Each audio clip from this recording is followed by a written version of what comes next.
நம்ம ஸ்கூல் டைமில் இந்த இன்விசிபிள் பென்ஸை வச்சு நம்ம கண்டிப்பாக விளையாடி இருப்போம். ஸோ நார்மலாக இந்த பெண்ணை வச்சு எழுதும் போது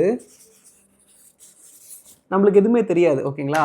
ஆனால் இந்த லைட்டு நம்ம அது மாதிரி அடிக்கும் போது அது மேலே எழுதுன அந்த ஸ்கிரிப்ளிங் எல்லாமே நம்மளுக்கு கிளியராக தெரியும். எப்படி இது ஒர்க் ஆகுது? இதுக்கு முன்னாடி என்ன சயின்ஸ் இருக்குது? இந்த மார்க்கரில் இருக்க இங்கு வந்து டிரான்ஸ்பரண்டான இங்கு, நார்மலான சமயத்தில், ஓகேங்களா? கண்ணுக்கு தெரியாத தண்ணி மாதிரியான ஒரு இங்கு. அதனால் அதை நம்ம எழுதும் போது எதுவுமே தெரியாது, வெறும் தண்ணி மாதிரி தான் தெரியும்.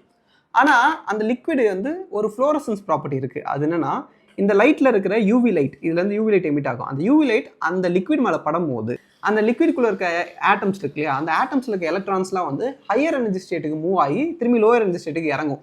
ஏன்னா இந்த லைட்லேருந்து கிடைக்கிற எனர்ஜினால அது பண்ணும். ஸோ இந்த மாதிரி எலக்ட்ரான்ஸ் வந்து அந்த ஹையர் எனர்ஜி ஸ்டேட்லேருந்து திரும்பி லோயர் எனர்ஜி ஸ்டேட் போகும்போது அதுக்குள்ளேருந்து ஒரு லைட் எமிட் ஆகும். ஸோ பேசிக்காக இந்த லைட்டை நம்ம அது மேலே அடிக்கும் போது அந்த லிக்விட்லேருந்து ஒரு லைட் நம்மளுக்கு ரிட்டர்ன் ரிஃப்ளெக்ட் ஆகும். அந்த லைட் தான் நம்மளுக்கு அந்த எழுதுன அந்த லெட்டர்ஸ்லாம் வந்து கிளியராக விசிபிள் ஆகுது.